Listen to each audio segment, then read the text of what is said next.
ജപ്തിയാകാൻ ദിവസങ്ങൾ മാത്രം ബാക്കി നിൽക്കെയാണ് ഈ +2 കാരൻ കലോത്സവ വേദിയിൽ എത്തുന്നത്. മകൻ വേദിയിൽ ചിലങ്ക കെട്ടിയാടുമ്പോൾ ആ അമ്മയുടെ കണ്ണുകളിൽ സന്തോഷത്തിന് വലയിട്ട് നാളെയെക്കുറിച്ചുള്ള ആശങ്കകളാണ്. കലോത്സവ വേദിയിൽ നിന്ന് കുച്ചിപ്പുടിക്കും ഭരതനാട്യത്തിനും എ ഗ്രേഡുമായി മകൻ തിരിച്ചെത്തുമ്പോൾ ഇനി മുന്നിലേക്ക് എന്തെന്നുള്ള ചോദ്യമാണ് ഇവർക്കുള്ളിൽ. എൻ്റെ പേര് രാഗിൻ രഘുനാഥ്. ഞാൻ +2ലാണ് പഠിക്കുന്നത്. GVHSS മുട്ര, കൊല്ലം ജില്ലയിൽ നിന്നാണ് വരുന്നത്. ഞാൻ ഇന്ന് ഇവിടെ പാർട്ടിസിപ്പേറ്റ് ചെയ്തത് കുച്ചിപ്പുടി മത്സരത്തിലാണ്. അന്നേരം നിങ്ങളെല്ലാവരും കരുതും ഞാൻ എന്താ ഈ വേഷത്തിൽ നിന്ന്.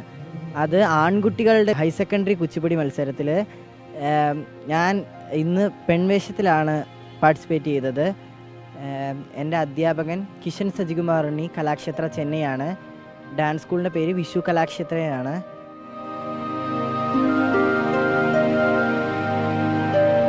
ചെറുനാളിലേ ഡാൻസ് പഠിക്കാൻ വരുന്നുണ്ട്. അവന് നമ്മൾ എത്ര എനിക്ക് പൂർത്തി പറഞ്ഞാലും മതിയാവത്തില്ല. എനിക്ക് സങ്കടം വരും. കാരണം ആ രീതിയിലാണ് ഞാൻ ഇപ്പോഴും അവന് ചോറൊക്കെ വാരി കൊടുത്താൽ അവനെ കൊണ്ടുവരുന്നത്. നമുക്ക് സാമ്പത്തികമായിട്ട് പൈസ കൊടുത്ത് എനിക്ക് സഹായിക്കാനില്ല എങ്കിൽ പോലും നമുക്കവനെ ഡാൻസ് പഠിപ്പിച്ച് ഒരു ഇതിലെത്തണം. എൻ്റെ മകനും പിന്നെ കലാക്ഷേത്രയിൽ PG കഴിഞ്ഞിറങ്ങിയ ഒരു മോനാണ് ഭരതനാട്യത്തിന്. അതുപോലെ ഈ മോനെ ഞങ്ങൾക്ക് കൊണ്ടുപോകണമെന്നാണ് ഞങ്ങളുടെ ആഗ്രഹം. ഞങ്ങൾക്ക് പറ്റുന്ന എല്ലാ സഹായങ്ങളും ചെയ്തു കൊടുക്കും. പിന്നെ അവനെ ഞാൻ ചേർത്ത് കൊടുത്തുക എന്നുവെച്ചാൽ എല്ലാവരോടും പറയുന്നത് വെച്ചാൽ രാഗിൻ എൻ്റെ മകനാണെന്നാണ്.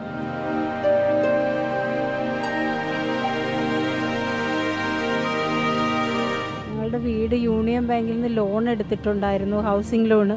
അത് കൊറോണ പീരീഡൊക്കെ ആയപ്പോഴത്തേനും തിരിച്ചടയ്ക്കാൻ പറ്റാതിരുന്ന് ഞങ്ങൾക്ക് കുറച്ച് ബുദ്ധിമുട്ടാണ്. അത് ജപ്തി ഭീഷണിയിലാണ് ഇപ്പോൾ എത്തിയിരിക്കുന്നത്. 2-3 പ്രാവശ്യം അവർ നമുക്ക് വേണ്ടിയിട്ട് എല്ലാ സഹായങ്ങളും യൂണിയൻ ബാങ്ക് ചെയ്തു തന്നിട്ടുണ്ടായിരുന്നു.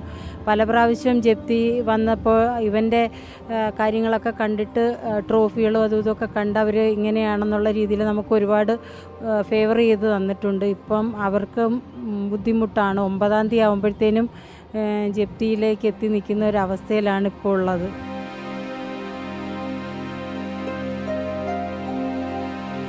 എനിക്ക് ഡാൻസ് എന്ന് പറയുന്നത് വളരെ എന്താ പറയുക, എൻ്റെ മനസ്സിൽ എന്താ പറയുക, നമ്മൾ പറയത്തില്ലേ മനസ്സിൽ നമുക്ക് പതിഞ്ഞു, അത് രക്തത്തിൽ അലിഞ്ഞു, അതേ കണക്കാണ് എനിക്ക് ഡാൻസ്.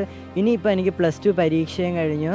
അതിൻ്റെ റിസൾട്ടും അറിഞ്ഞിട്ട് കലാക്ഷേത്ര ചെന്നൈയിൽ ഡാൻസ് അക്കാഡമിയിൽ എനിക്ക് പോയി ഭരതനാട്യത്തിന് അഡ്മിഷൻ എടുത്ത് പഠിച്ച് PG എടുത്തിറങ്ങി എൻ്റെ ഗുരുവായ കിഷൻ സജികുമാർ ഉണ്ണിയെ പോലെ എനിക്ക് ആ മേഖലയെ തുടർന്നു പോകാനാണ് താല്പര്യം.